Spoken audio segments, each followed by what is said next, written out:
3 दिसंबर 1971 की वो रात, जब अचानक आसमान में गूंजती तेज आवाजों ने पूरे भारत को जगा दिया। कुछ समझ नहीं आ रहा। कुछ ही पलों में शहरों की लाइटें बुझा दी गई, लोगों के दिलों की धड़कनें तेज हो गई। किसी को समझ नहीं आया ये सिर्फ एक हमला था या एक ऐसे युद्ध की शुरुआत जो इतिहास बदलने वाला था।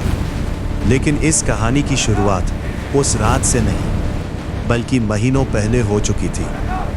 1971 से पहले पाकिस्तान एक देश था, लेकिन दो हिस्सों में बंटा हुआ, पश्चिम पाकिस्तान और पूर्वी पाकिस्तान। पूर्वी हिस्से के लोग अपनी ही सरकार के अंदर खुद को पराया महसूस करते थे। उनकी भाषा दबाई जा रही थी, उनकी आवाज को नजरअंदाज किया जा रहा था। फिर आए चुनाव और जनता ने अपना फैसला सुना दिया, लेकिन सत्ता उन्हें कभी नहीं मिली। और यही इस कहानी का पहला मोड़ था।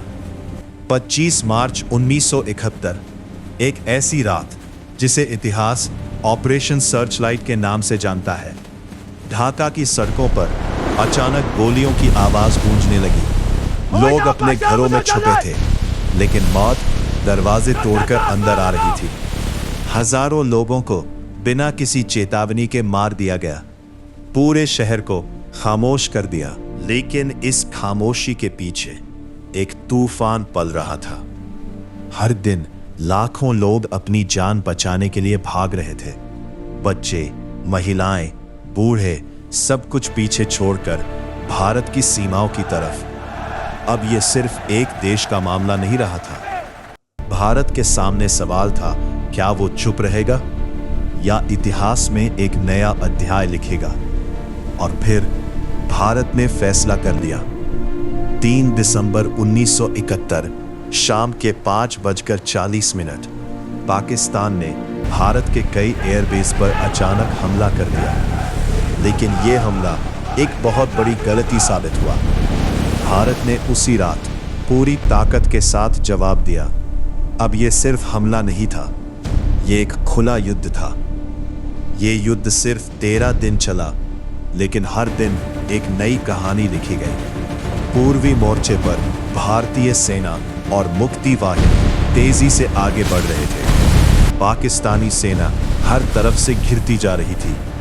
हर दिन दबाव बढ़ता गया और फिर वो दिन आ गया जिसने सब कुछ बदल दिया।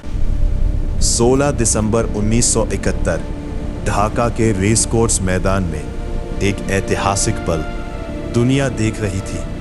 पाकिस्तानी सेना ने भारतीय सेना के सामने आत्मसमर्पण कर दिया। करीब 93,000 सैनिकों ने अपने हथियार डाल दिए और उसी पल एक नया देश जन्मा, बांग्लादेश।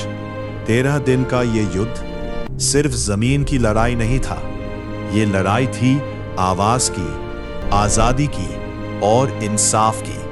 और आज भी जब इतिहास के पन्ने पलटे जाते हैं, 1971 की ये कहानी हमें याद दिलाती है कि हर युद्ध के पीछे सिर्फ जीत या हार नहीं होती, बल्कि होती है हजारों अधूरी कहानियां और अनगिनत बलिदान।